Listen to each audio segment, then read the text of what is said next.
پایپونو یو پرمټ اړوند حرکتونه کوي. یو داسې نمونه‌ایي اکسکیویټور چې حرکتونه یې یوې رښتینې ماشیندرۍ ته ورته دي. هغه زده کوونکی چې په کور کې د پاتې کېدو له وخته ګټه پورته کوي. د تڼۍ ولسوالۍ د زده کوونکي یو داسې پلاستیکي اکسکیویټور جوړ کړی چې ټول اړوند حرکتونه د پلاستیکي پیچکاریو او پایپونو پر مټ سرته رسوي. دا خپره مو جوړه کړې دو د پلاستیک د پیچکارۍ څخه مو استفاده کړې دو د تارونو څخه داسې نره د سیرون پیپونو څخه مو استفاده کړې دو چې وسایل مو ته موجود شي چې داسې نه ډېر سامان جوړ کړم. د خدمت الله په خبره دا یوازې یوه لومړنۍ طرحه ده. که امکانات په واک کې ورکړل شي کولی شي چې یو لوی اکسکیویټور جوړ او ان په عملي ژوند کې به ترې استفاده کیدلی شي.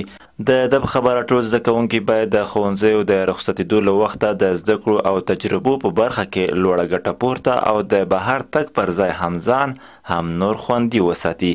زده کوونکي څخه مې دا هیله ده چې دوی د کرانتین کې د خپلې خینې کې دي زده کړه وکړي.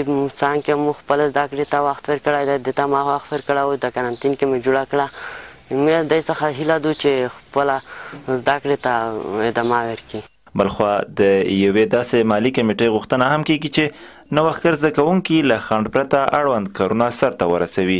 په افغانستان کې موږ ښه کدرونه لرو، ښه فکرونه لرو، خو بدبختانه چې د دغې فکرونو دغې تمویل لپاره د دې فکرونو د رشد د پرمختګ لپاره موږ مالي ستونزې لرو.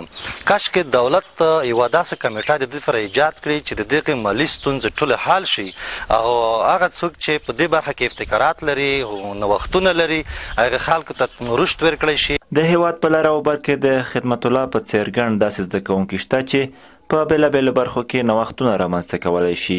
خو د امکاناتو نشتوالی هغه څه بلل کیږي چې د دوی نوښتونو او ابتکاراتو مخه یې ډب کړې ده. خو د یوې داسې مالي کمیټې جوړول چې د زده کوونکو غوښتنو ته مثبت ځواب ووایي هغه پوښتنه وي چې ځواب به یې ښایي ډېر وخت ته اړتیا ولري.